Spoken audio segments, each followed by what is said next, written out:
Dan Illman, Mike Beer, the feature race at beautiful Belmont Park on Sunday could be a very important prep for the Breeders' Cup Juvenile Fillies turf. It's the Grade 2 Miss Grillo, race number 9, 1 mile and a 16th on the inner turf, and you can bet the race on the card with a DRF Bets account. Sign up, get a 300% deposit match at bets.drf.com. Let's take a look at this field of 2-year-old fillies getting set to go 1 mile and a 16th on the inner turf for $200,000. And of course, Chad Brown is a strong hand in here. He's got the 6-5 morning line favorite, the number 6 newspaper of record, who was super impressive in her career debut at Saratoga. Not only was it fast, a 78 Beyer speed figure, but the way her legs were moving in the stretch, it was like the Tasmanian devil. That was a move that I hadn't seen, and this is going to be a comparison that might get me in trouble with Lady Eli. Yeah, well, we'll save that for down the road to see how good she actually turns out to be. But yeah, listen, this horse was really impressive first time out. There's no two ways about it. The word was out before she ran. She's one of those horses that Klarovich went over to Europe to purchase, and this is one of the ones they brought back. And she lived up to all the hype in her debut. You know, it's funny when you go back and watch it. It was yielding turf. She looked a little bit green early, but she just pulled her way right up on the pace in that race. And when it was time to go, she absolutely crushed that field. That was a really, really impressive debut. This field came up pretty strong. I think there's some good horses in here, Dan. They better have them nailed on tight if she shows up again, because she was really impressive first time. She was a little green in the stretch, changing leads a couple of times, but she's beautifully bred. She's a half to a Group 3 place turf runner. The Dan was a Group 3 stakes winner overseas. And of course, you've got Chad. She's probably going to be close to the pace given an alert break. You mentioned that she was eager and pulled her way along. Chad, though, not to be outdone, has got the number 9 Dog Tag, who won her maiden in the P.G. Johnson Stakes, a 100-grander at Saratoga, although Javier might have made all the difference that day. I mean, she did get a really nice trip in that race. When all was said and done, the rail opened up. Javi made the decision to stay in. It worked perfectly. She came through and she took it over. I don't think it was the kind of race you watch and get blown away by it.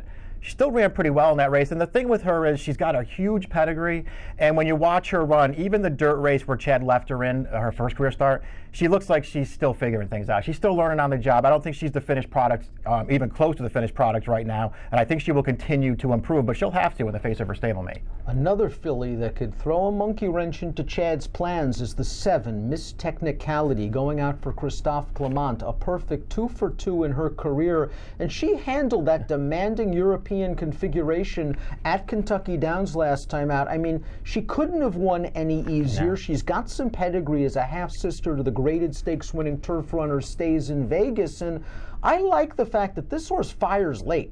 Yeah, I do too. You know, her debut sprinting, she ran well, and that trip really worked out for her, but she still ran well to win from off the pace. She just buried that field last time. I'm pretty confident that she wasn't beating anybody who measures up that well with newspaper of record in that race. But she crushed that field. This filly can run a little bit. I think she's a pretty dangerous horse in here. Getting back to Dog Tag real quick, we have a formulator fact for Chad. Over the past 5 years, 2-year-old last out winning turf routers off a mini layoff in graded stakes, 31% to $2.59 ROI. May not get that same ground-saving pace tracking trip she got in the P.G. Johnson, but we know she's talented, as is Miss Technicality. Let's talk about Stellar Agent, the number 2. I think this horse has a chance at a price. She's certainly bred for turf by more than ready. The dam was stakes placed on the lawn going long, and I like the professional, solid performance she gave, going first out at 5.5 with a good trip. Yeah, the trip worked out for her, but she's another one who really ran at the end of that race. That was an impressive debut. Her trainer is starting to make a little bit of a name for himself. He's been around since, you know, last summer on his own, but he's really starting to win races. Now this year he had a great meet at Saratoga. He's going to put Lasix on for this race. She draws a great inside post. There are things to like about her at a price. Todd Pletcher has the number 8 Virginia Eloise in this race. And check out this formulator fact for Todd. Over the past 2 years, with 2-year-olds moving from dirt to turf and stretching out from sprint to route, 41% winners, 12 of 17 in the money, and a 362 ROI. Now this filly's by Curlin, perfectly acceptable as a turf stallion, but I just see a load of dirt on the bottom of this pedigree. The dam kin to Liam's Map, and Not This Time, just really good middle distance dirt horses. Distance I like for Virginia Aloise, not sure about turf. Yeah, me too. I don't really like the pedigree enough to, try and talk myself into her, especially against a field like this one where so many horses have already run well on the turf. I get why Todd's switching her over. Her debut, I wasn't blown away with her debut, but it was professional. I like the way that she did it. Her last 2 starts on the main track just have not been that good. So I understand why he's switching over. I just wish she was more bred for this. How about a nice pedigree play at a giant price? Okay. The 4 Kitty's Legacy is a full to 4-star crook who's got so good for Chad when he put her in the right spots and is now a multiple Grade 2 stakes winning turf router. Kitty's Legacy debuted for Bruce Levine against fellow New York breds going 5.5, and yes, she got a really nice pace to run at, but I like the fact that she rallied well. She's going to get a chance to stretch out here. She's still a little slow, but we know these 2-year-olds can improve by leaps and bounds. I'd like to get her into the number somewhere. Yeah, she is the one that you just expect to do better with more distance, so we'll see if she can. I thought her debut was fine. Overall, she was a little green in that race, sort of got outpaced early, but she was running at the end. I liked the effort she put into just missing there. That was one of 2 divisions of those New York breds sprinting on the turf that day. The other division of that race went over a full second faster. So I feel like she's coming out of a weak race, and she's really just taking on some really tough horses. I think this is going to be hard for her. Talk about pedigree. The 5 Varenka's got it in spades. Not only was the dam a stakes-winning turf router, but she's just foaled scores of good horses. And Varenka, I thought, ran well in the P.G. Johnson.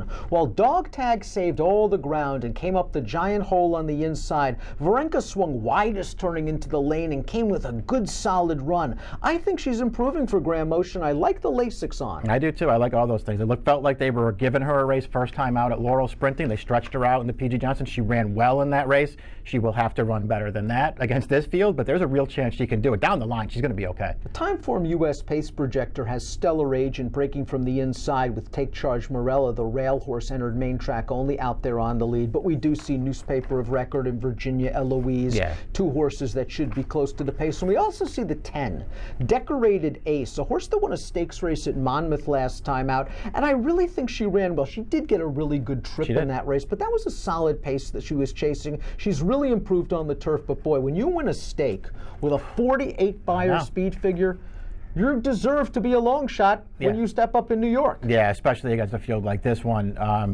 She did run well last time, but a race like that's just not going to get it done. But she has improved on turf.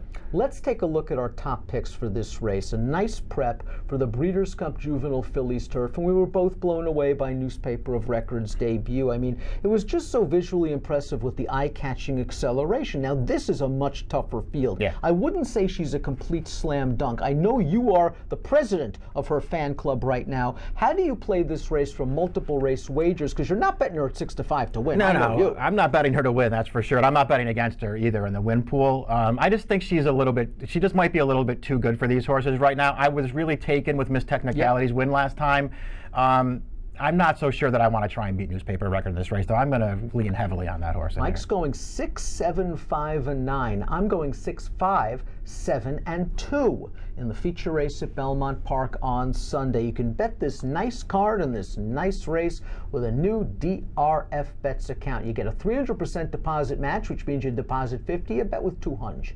Bets.drf.com. Let's see if Newspaper of Record can live up to the hype in race number 9 at Belmont on Sunday with an approximate post of 5:50 Eastern. Good luck.